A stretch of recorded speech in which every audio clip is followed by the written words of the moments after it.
Ähliğinde salam iyileşler. Şu an Ağla ve böyle Türkiye'de Türkmenistan ilatının Türkiye'de dolar kalan son inni Avrupa devletlerine ya da iyilik öten devletlere, kan doların kalan olacak devletlere gitmek için adamlar her yıl yol böyle. Kâvirler biliyor, kâvirler bilemem. Bilmeyen hasken. Esası şu an Ukrayna, Orta'da bir de Polşa gitmek için hem kişi elinden geleni ediyor. Polşa nerede gitmeli? Bu arada köp kişinin bilmeyen adamma, bilmeyen adamma, yanlış bilenler ama şular var arada benim video çekeyim dedim. Öz bilenlerimi düşündüreyim dedim.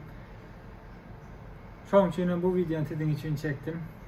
Komentariyada bilmeyen adamlar, nerede gideceğini bilmeyenler komentara yazsınlar. Bilen adamlar onlara cevap versinler. Şu şekilde devam etsek öz vatandaşlarımız, illeşlerimiz derrov çalasın, daşarı yurtlara gidip az ona pullar kazansın deyip şu umudu bilen videonu çekeceğim. Birinci bilen şu an imkan Polşa'ya gidiyor olanlar, kıyılar, gelinler. Polşa, ne için Polşa'ya gidiyor? Türkiye'de yazır dolar kattıgallı alyan pulun A oluyor, A dolar düşüyor, sağladı kendi işliyor. %80-90% kaçır işliyorlar. Şu için Polşa'ya gidenде dokumentten düzedip dokumentar ol gidiyor. Gitmek kıyın, hakikaten hem kıyın. Polşa'ya gitmek için Schengen vizası alman gerek. Schengen vizası dünyada en almayan kıyın vizelerin biri yöne mümkünçülük var. Bunu ne yapıp alıp bolar? En ansat yolu Polşa'da ya da Avrupa'nın eylek devletlerin bolup biler. Bir en ardanlık oku tapmak.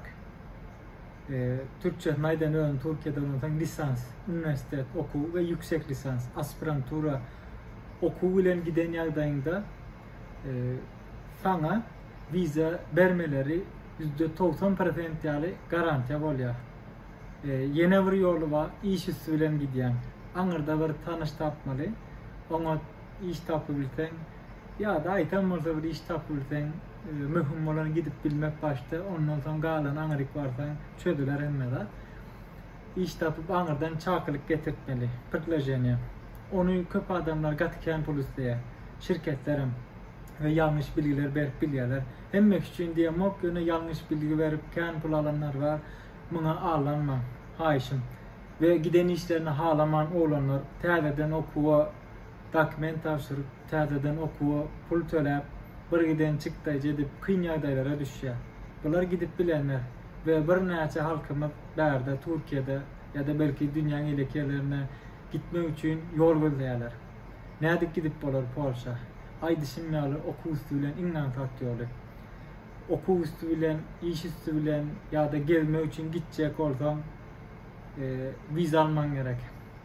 Yeni bir daha dekleyin, yeni anket yollarının biri, üniversitede okuyucular olsa, birinci kurstan sonra ya da birinci 6 aydan sonra üniversitede ütkeye Erasmus program var. Katı program. Hem mekşe bunu öneriyen katı programdır. Aylıktan stipendiyan veriyorlar. Kâr üniversitede 320 euro, kâr 500 euro. O üniversitede ütkeye. On şertem okuyan üniversitede belli bir bağlanmalı. Mesela bizim ben okuyan üniversitede 60 bal olmalı. Dil seviye gürleşen İngilizce egzamine girip sözlü egzamine giriyor ve en az 60 almalı. Ve her bölümden şu an bizim üniversitemizde 2 okul için kabul ediyorlar. Ve şunun yolu bir neçe yollar var. Gerek olsa ben bunu her temanın ayrıtın gururun veren. Şimdi VFS Global'a ne adı randevu almalı? Ya da randevu veren oklar. VFS Global'a girmek için birinci bilen etmelilerden kayıt olmalı. Polonya VFS Global diye şu taydan birinci bilen kayıt oluyor. Ondan sonra hepten şu an tədərki gururuna gidiyen birinci gün, ikinci gün, üçüncü gün ve beşinci günler iyiden saat 10:30'dan 11'e çenli ya da öğlenden son belli bir vakitte azıcık açıp yapıyorlar. Olan ön randevu alanları var, iptal ediyorlar. Şon yerine, şon için hızlı bir şekilde çalasın olup giyirip almalı. İsteyen gününe belki çıkman biler yönü alıp son tədeden açılanını valtını yütküdüp bolya. İlk bilen VFS Global'a dokumentlerini VFS Global'a tavşıryan VFS Global sen dokumentlerini Polşan konsolosluğuna uğratya. VFS Global aracı şirket arada duruyor. Başka seçenek yok. Hükman VFS Global'i ulan aymalı birinci yedekte. Red alan yağdayında onu tədeden konsolosluğa dilekçe yazıp tədeden tavşırıp bilyan. Şimdi geleli çalışma izin bilen gidecek olsa ne açarak çıkar? Anırdan sana çalışma izin için uğraşacak adam, ona da adam tapmalı. Birinci bilen katı anamdar adam tapmalı. Çünkü adamlar Allah biliyor. Onun için anamdar adam tapmalı. Anırdan sana iş verecek adam, ön şotayda şirket işlep öğrenme olmalı, vergisini törep öğrenme olmalı.